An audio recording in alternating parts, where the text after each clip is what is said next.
Hey, Quincy. So tell us a little bit about what we can find in the Maroon Comix.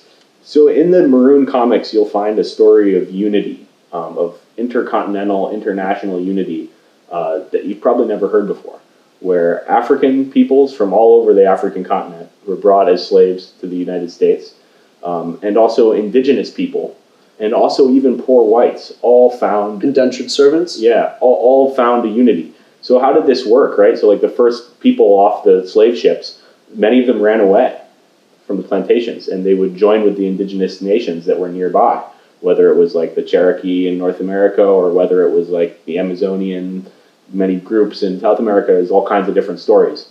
But these groups, they formed together, and they had to invent new languages, ways to communicate, new cultural forms, and it's this really exciting period where people from North America, South America, and Africa were all getting together and making plans for like an alternative future. Yeah. And it's a future I think we could still fight for. Yeah. These guys were like ahead of the whole internationalist movement by like a couple centuries. Yeah, resisting colonialism, slavery. Exactly, and some of these Maroon communities, like Palmares in Brazil, lasted over 100 years. I want to share this information.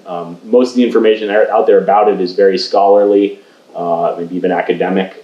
So there's like history books, but I think that a comic book can give people a point of entry to sort of see themselves, that this might be relevant to them, might be interesting to them.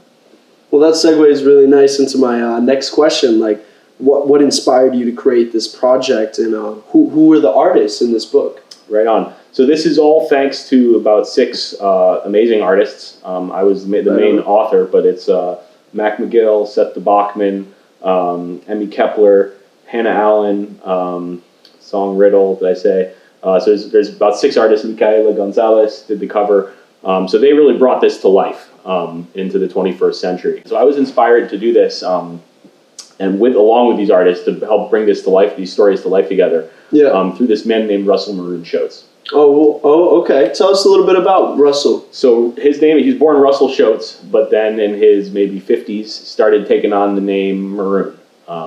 And this was as a result of his activities over many years in the Black Panther Party, Black Unity Council, Black Liberation Army. So there's a whole slice of intense history out of Philadelphia and Pennsylvania in the 60s and 70s.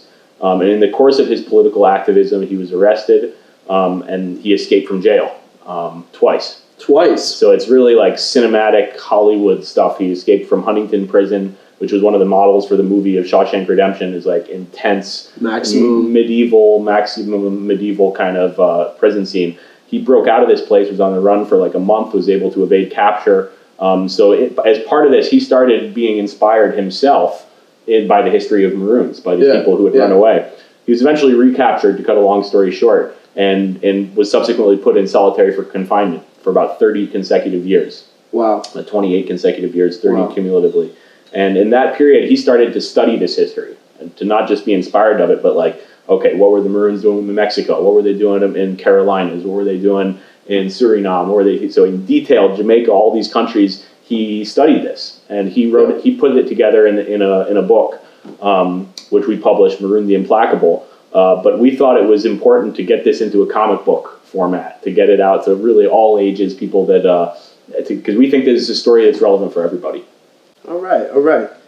And one of the characters that is displayed as a Maroon in the book is Harriet Tubman. And I was wondering if you could speak to that and explain how Harriet Tubman is a Maroon. Right. Thanks, Harry. That's an astute question, because most people wouldn't think of Harriet Tubman as a traditional form of Maroon. The reason I chose to highlight her as a Maroon in the book is that I think she fits a lot of the essential categories. She freed herself from slavery. But when she got to freedom, she didn't just hang out, right? She led 16 separate raids back into the South to go free more slaves, right? Right. And then when the Civil War broke out, she didn't quit then either. She was on the front lines helping in the hospitals. She was helping give directions to the Union Army generals, because she knew the terrain after having done all these raids. And then even beyond that, what she did at the end of her life, which is not as well known, is she set up a commune in northern upstate New York, Auburn, New York, where slaves who had freed themselves could build a new life. So it wasn't just about resisting slavery; it was about building a different form of community, different form of civilization, really. In a free zone, an autonomous zone. The title of the book is Maroon Comix, Origins and Destinies. And in the book, there's a chapter called Modern Day Maroons.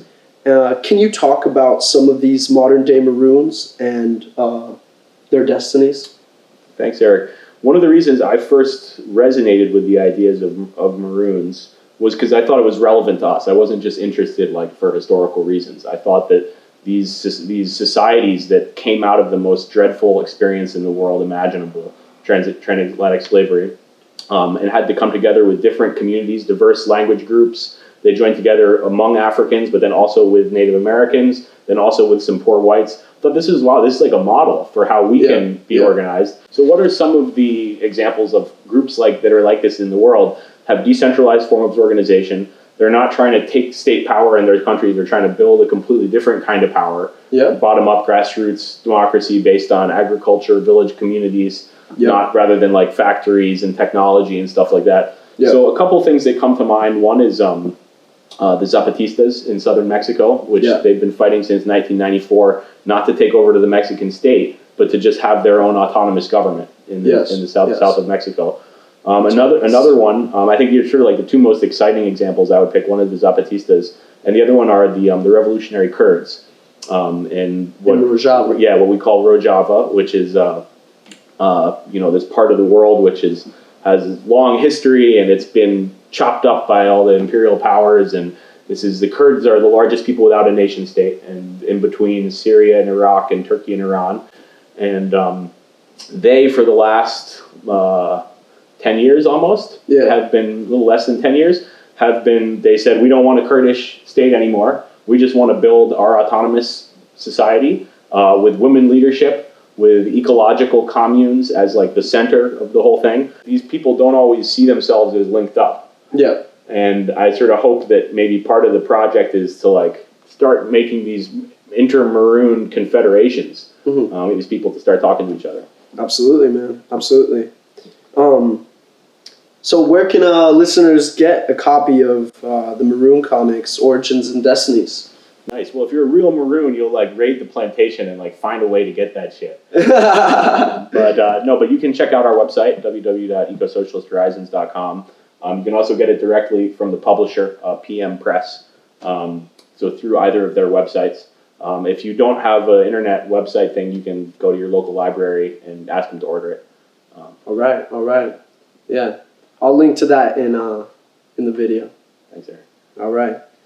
Thank you, Quincy. Thank you so much.